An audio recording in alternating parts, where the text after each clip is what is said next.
اعوذ باللہ من الشیطان الرجیم بسم اللہ الرحمن الرحیم۔ درود پاک پڑھ لیجیے۔ اللہم صلی علی سیدنا و مولانا محمد وبارک وسلم، صلاۃ و سلام علیک یا سیدی یا رسول اللہ۔ وسیلے کے حوالے سے انشاءاللہ آج سے علماء کرام کے اقوال سننا جو ہم شروع کریں گے۔ ہم نے بالکل ترتیب کے ساتھ جو وہ دلائل دیے، پہلے کتاب اللہ سے، سنت سے، اور اس کے بعد جو وہ صحابہ کے اقوال سے، اور اب جو وہ علماء کرام کے اقوال کی طرف جو چلتے ہیں۔ دیکھیں، بہت بڑا نام ہے امام شافعی رحمۃ اللہ تعالی، امام غزالی رحمۃ اللہ تعالی علیہ۔ یہ امام غزالی رحمۃ اللہ تعالی علیہ شافعی المذہب تھے۔ امام غزالی رحمۃ اللہ تعالی علیہ فرماتے ہیں آداب السفر میں، ان کی کتاب کا نام ہے، وہ اس کتاب کے اندر فرماتے ہیں کہ سفر کی دوسری قسم میں انبیاء اور صحابہ، تابعین اور دیگر علماء اولیاء کے مزار کی زیارت بھی داخل ہے، یعنی ان کی طرف بھی آپ جو ہے وہ زیارت کر سکتے ہیں۔ زندگی میں جس کی زیارت سے برکت حاصل کی جا سکتی ہے، وفات کے بعد بھی اس کی زیارت سے برکت حاصل کی جا سکتی ہے۔ امام غزالی رحمۃ اللہ تعالی علیہ نے یہ ارشاد فرمایا کہ جس سے زندگی میں جو ہے وہ بندہ برکت حاصل کر سکتا ہے، وصال کے بعد بھی اس سے برکتیں حاصل ہو سکتی ہیں۔ یہ امام غزالی رحمۃ اللہ تعالی علیہ نے فرمایا۔ اسی طرح امام شافعی رحمۃ اللہ تعالی علیہ فرماتے ہیں کہ جو اپنی زندگی کے اندر مدد کر سکتے ہیں وہ وصال کے بعد بھی مدد کر سکتے ہیں۔ یہ امام شافعی رحمۃ اللہ تعالی علیہ نے فرمایا کہ روحانی طور پر جیسے ایک تعلق ہوتا ہے، پیر مرید کا جس طرح تعلق ہوتا ہے، روحانی طور پر جو امداد کی جاتی ہے، تو اسی طرح جو ہے وہ امام شافعی فرماتے ہیں جو زندگی میں مدد کر سکتے ہیں اولیاء اللہ، وہ وصال کے بعد بھی مدد کر سکتے ہیں۔ اب جو ہے وہ انشاءاللہ ایک اور حوالہ جو سن لیتے، یہ ہے امام تقی الدین سبکی رحمۃ اللہ تعالی علیہ، کتاب کا نام ہے شفاء السقام۔ اس کے اندر آپ رحمۃ اللہ تعالی علیہ فرماتے ہیں نبی کریم صلی اللہ علیہ وسلم سے توسل، استعانت، اللہ پاک کی بارگاہ میں شفاعت کی درخواست جائز اور مستحسن ہے۔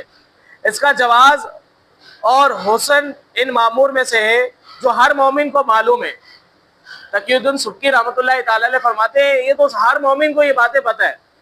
فرماتے ہیں آگے انبیاء اور مرسلین، سلف صالحین، علماء اور عامت المسلمین کا طریقہ ہے، کسی دین والے نے اس کا انکار ہی نہیں کیا، اور نہ کسی زمانے میں یہ انکار سنا گیا، یہاں تک کہ ابن تیمیہ آیا اور اس نے اس میں کلام کیا، ضعیف اور ناواقف لوگوں کے لیے تلبیس سے کام لیا۔ امام تقی الدین سبکی رحمۃ اللہ تعالی علیہ بہت بڑا نام، یہ آج کے بزرگان دین نہیں ہے، آج کے زمانے کے نہیں ہے، یہ ان کو گزرے ہوئے بھی کافی عرصہ ہو گیا۔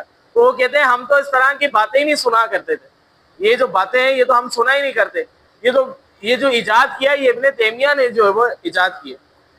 اب جو ہے وہ ایک اور حوالہ پیش کیا جاتا ہے، یہ علامہ ابن حجر عسقلانی رحمۃ اللہ تعالی علیہ، یہ بہت بڑا نام ہے ابن حجر عسقلانی رحمۃ اللہ تعالی علیہ۔ یہ اگر کسی حدیث کو صحیح کہتے ہیں تو وہ حدیث صحیح ہے، اور جس حدیث کو یہ ضعیف کہتے ہیں تو وہ حدیث ضعیف ہے، یعنی محدثین میں پائے کے چوٹی کا نام ابن حجر عسقلانی کا پایا جاتا ہے۔ تو وہ نبی کریم صلی اللہ علیہ وسلم کی بارگاہ میں استغاثہ کس طرح پیش کرتے ہیں؟ فرماتے یا سیدی یا رسول اللہ قد شرفت، فرمایا کہ میرے آقا اے اللہ کے رسول، آپ کی مدح میں کہے ہوئے میرے قصیدے میں عزت آ گئی ہے، یعنی جو میں نے قصیدہ آپ کی شان میں لکھا ہے اس قصیدے میں آپ کی برکت سے ایک شرف والا مقام ہو گیا ہے۔ آگے میں ترجمہ کر دیتا ہوں۔ فرمایا آج میں نے آپ کی نعت کہی ہے اور کل مجھے آپ سے شفاعت کی امید ہے، وہاں مجھ پر بھی نظر کرم رکھیے گا۔ بندہ گناہگار نے آپ کا وسیلہ پکڑا ہے، اسے امید ہے کہ لغزشیں معاف کر دی جائیں گی، خوف کے سبب اس کی پلکوں سے آنسو بہہ رہے ہیں۔ تو یہ باقاعدہ اس کی استغاثہ جو ہے وہ ابن حجر عسقلانی نے نبی کریم صلی اللہ علیہ وسلم کی بارگاہ میں پیش کیا۔ اس کے اندر استعانت بھی ہے، اس کے اندر وسیلہ بھی ہے، سارے معاملات اس قصیدے کے اندر جو ہے مذکور ہے۔ اسی طرح شاہ ولی اللہ محدث دہلوی رحمۃ اللہ تعالی علیہ، یہ بھی بہت بڑا نام ہے، ہر طبقے کے لوگ شاہ ولی اللہ محدث دہلوی رحمۃ اللہ تعالی علیہ کو احترام کی نگاہ سے دیکھتے ہیں۔ اب شاہ ولی اللہ محدث دہلوی رحمۃ اللہ تعالی علیہ فرماتے ہیں نبی کریم صلی اللہ علیہ وسلم نے مجھ پر اصرار ظاہر فرمایا اور مجھے خود ان چیزوں کی پہچان کروائی اور میری بہت بڑی اجمالی مدد فرمائی اور مجھے بتایا کہ میں اپنی حاجت میں آپ سے کس طرح جو مدد مانگوں.